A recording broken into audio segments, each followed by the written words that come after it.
Imagine if you were a child, super excited to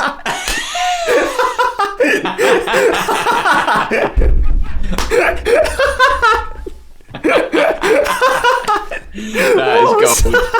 That is gold. Well, hello and welcome back to the Shallow Proclamation with myself, Thomas, and I'm joined by my friend Mr. Lemon Fizzle Cake. What I can flag up to you before this begins to play out is this episode was broadcast on Christmas Day. Oh, was it? Something's gone wrong. What's the matter, my dear? It stopped going up and down. You can't see that, can you? Yes. Oh, you can.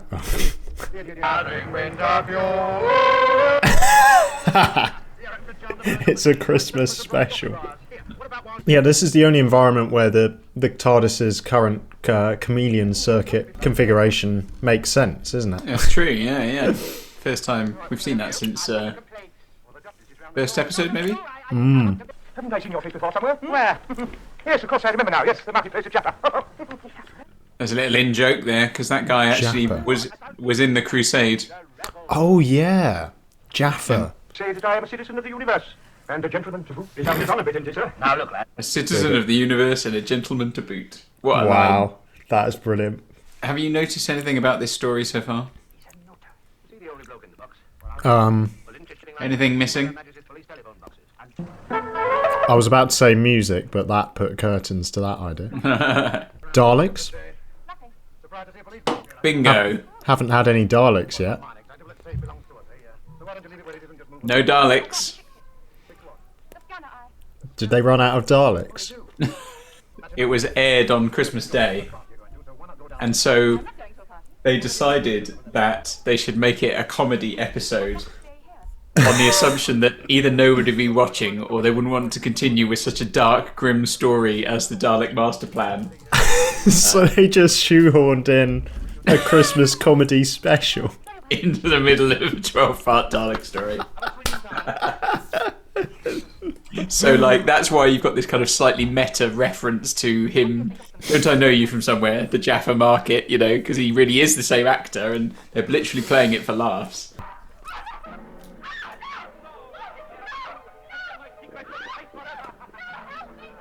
Oh, crumbs.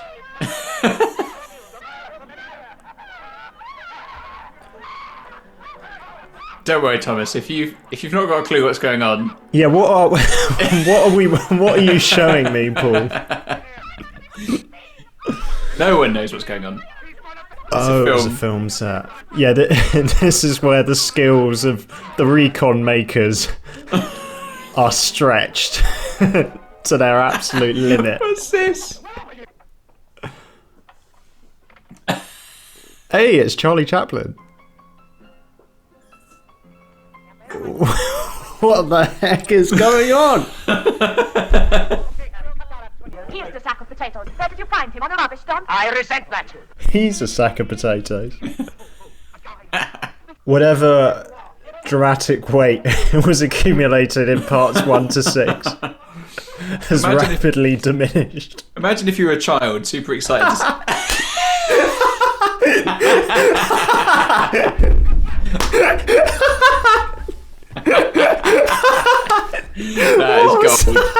That is gold. Sorry, can we watch that at normal speed? Yes. It's the CGI.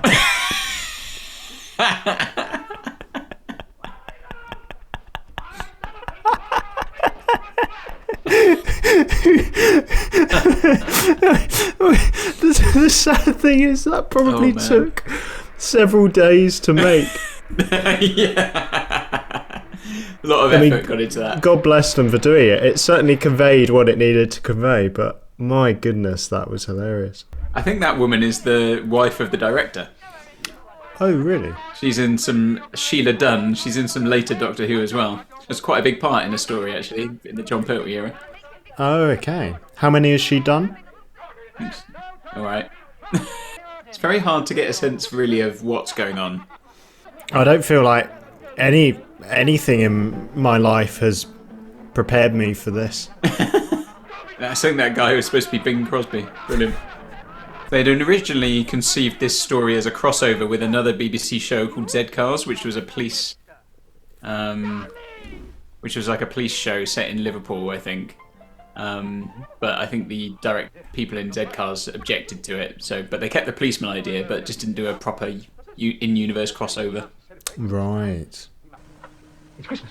Don't you remember the police station? Christmas? So it was, yes. Here's a toast. A happy Christmas to all of us. Same to you, Doctor. Incidentally, a happy Christmas to all of you at home. I was waiting for that. Oh, they sold out, didn't they? There you have it, Thomas. The first ever Doctor Who Christmas special. The only Doctor Who Christmas special until the Christmas invasion.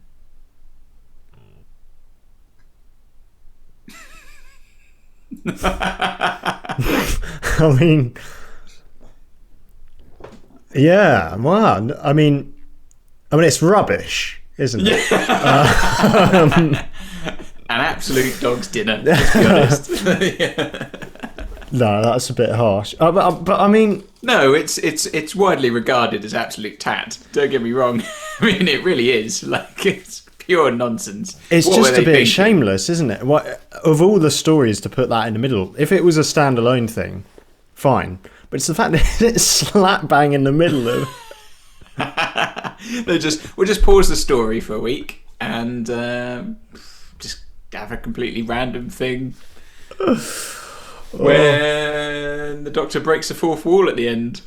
And incidentally, a Merry Christmas to all of you at home. well, this video we're doing now will come out pretty close to Christmas, won't it? So, incidentally, a Merry Christmas, to all of you at home. My goodness. I mean, on a positive note, it was entertaining. Yeah, And we do like to try and find something positive. I mean, it's a strange little nugget, isn't it? Like, having this in the middle of the story, and also weird because there's so, even though we've got the photos from it, even if they're a bit blurry and stuff, you feel like you have less of an idea of what's going on than any of the other recons we've watched from this story, because most of it just sounds like people going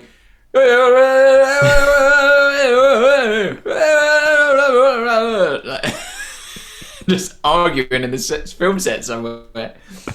And the one bit where it was pretty clear what was going on is the bit that they put the most effort into of making that CGI guys running past the camera. May not have even been in the episode. Who knows? Yeah, it's an interesting one. It reminds me a bit of the Star Wars holiday special. Right, yeah. Because that came out pretty soon after the first film, I think. I think it might have even been before they made The Empire Strikes Back. I'm not sure. It was. Yeah, it was, wasn't it? So it was at a point where they still didn't really know what Star Wars was. So they thought, oh yeah, it's a good idea to do a Christmas special where it's a Wookiee's birthday and we've got Leia singing a Christmas carol and stuff. And of course you watch it now and you're like, that was a horrendous idea. Does not make sense at all. What were you thinking? But at the time it was kind of, they didn't really know where it was going at that stage. So I wonder if, we can maybe grant Doctor Who the same allowance for this, although of course the show has been going for quite a while. It's fairly established by this point, millions of viewers each week. Yeah, I mean, I think it's interesting, isn't it, that they thought it's Christmas Day, no one's going to want to watch this, and the actual story itself is a bit too bleak, so we'll completely just go off piste. Because now, like, if you're going to do Christmas Day, I mean, often Christmas specials have been a bit of a jolly romp, haven't they? They have, yeah. But it's still a story in itself. It's not just a complete send-up of everything. Yeah. I can understand why they didn't want to, but surely the solution would be just don't release one on Christmas Day. Just have a week off. But they probably part of it is being contracted that they have to deliver one a week or whatever, or also that they've got a certain number they must deliver. So if they don't deliver this episode. They've got to find another episode somewhere else. Right, yeah. I don't know. So their hands were tied.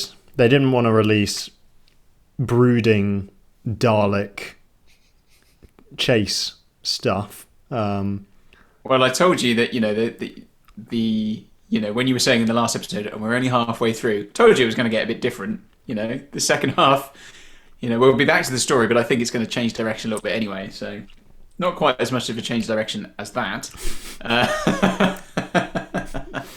That would be hard to maintain, I feel. But it is what it is. So. Well, I enjoyed it. Let us know. Good, yeah. And incidentally, all you watching at home, let us know in the comments if you enjoyed it. And whether you think that episode is a good... I mean, I'm glad it exists. It gave us a good giggle, didn't it? Well, goodbye, everyone. See ya.